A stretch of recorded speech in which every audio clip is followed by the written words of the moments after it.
Okay, so I just want to give you an update on, I guess, what I've been up to and what I think is going to happen this fall. But first off, we're in Eastern Manitoba. This is what it kind of looks like. It's a full mix boreal forest, and it's kind of fringe land boreal because the prairies are only about 20 minutes west of here. And then it's kind of, along the southern edge of all the provinces, it's prairies all the way to basically to BC. So it's kind of a unique area because this is kind of where the boreal starts going into Eastern Canada. And what I've been doing is I've been chasing wolves all winter with my Flintlock, and no luck yet, but I kind of half guessed that. It's a tall order to get a wolf at 40, 50 yards in the middle of the bush, but I'm coming close. I've came close, probably 4 or 5 times. I'm using an e-collar, and I'm communicating with them with like howl calls, and the odd time I'll use like a coyote in distress, and then the odd rodent kind of call. But my best success has been so far with actual barking and howling and whatnot. But kind of why I'm in this spot is buddies of mine who snare wolves. They got some baits out, and those baits are kind of keeping the wolves in the area. Like there's a ton of wolves in the area, but they're actually hoving off these baits.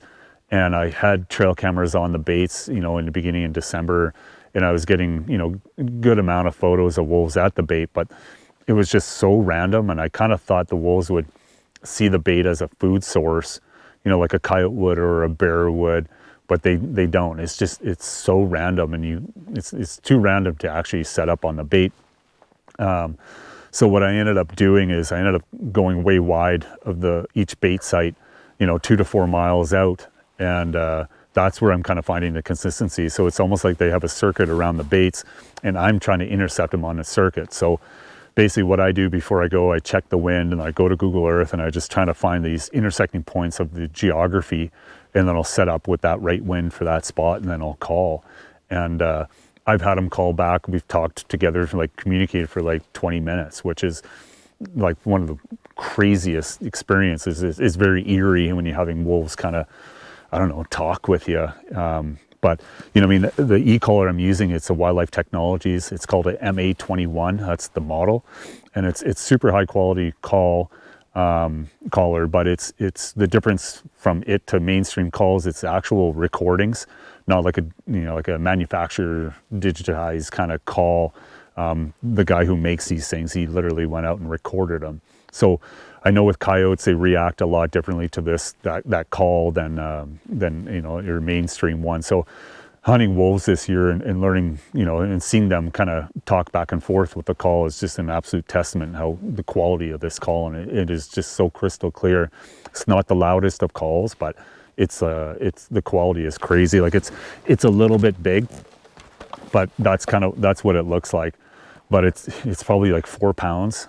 So it's got some weight, and when you're trying not to sweat, walking around the bush at -40, it adds some weight to you. So you got to manage that, but it's definitely worth the quality and like the sound quality for sure. But anyway, so that's kind of what I've been up to this winter. It's been a wicked winter. I've had a ton of fun. Just really learned a lot of cool experiences, talking back and forth kind of thing. But my day will come with them. It will, and be able to hit one with a patch and round ball will be absolutely epic. But anyway, so this fall, my prediction is, 2 weeks ago I would have said absolutely no way. But things are changing fairly quickly, and that's kind of want to give you an update. I do think we're going to operate this fall. I think that Canada-US border is going to be open. And I also think that, our 14-day quarantine that our premier in our province has put in, so anybody traveling into Canada or into Manitoba, from, other provinces or whatnot, have to have quarantine as soon as they come into the province. I think that's going to get lifted. And I think that I think that quarantine is going to get lifted probably maybe after our spring break. And then I think that Canada-US border may be end of July, August. So we're going to be, the tourism operators. I think, us fall guys are going to be the first ones maybe to be operating.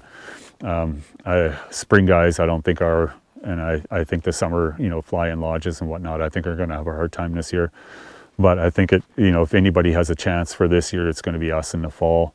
So that's my prediction. I think it is going to happen. I don't think it's going to look like it did in years past, like 2019 and, you know, prior. I think we're going to have a bunch of, you know, restrictions or regulations that we're going to have to abide by while we're at the lodge, which is fine, as long as we're up and going and chasing world-class hunts. Like, if we got to wear a mask, we got to wear a mask. Social distancing, and, you know, Canada, you just got to know Canada's a lot further behind than the US is. You know, like our inoculation rate, I think, is 9 times less than the US is. So like, that's where we're at, but we are speeding up. You know, Health Canada is you know, they've approved more vaccines. So there's more stuff moving around, which is helping. And I think that's what's going to give us a glimmer of hope for this fall. But anyways, that's kind of what I've been up to. This is Eastern Manitoba, and my update, my prediction is that, yeah, I think we're going to operate this fall. I really do. So anyways, hope you're all doing well, and maybe next update will be in a couple, 3 weeks.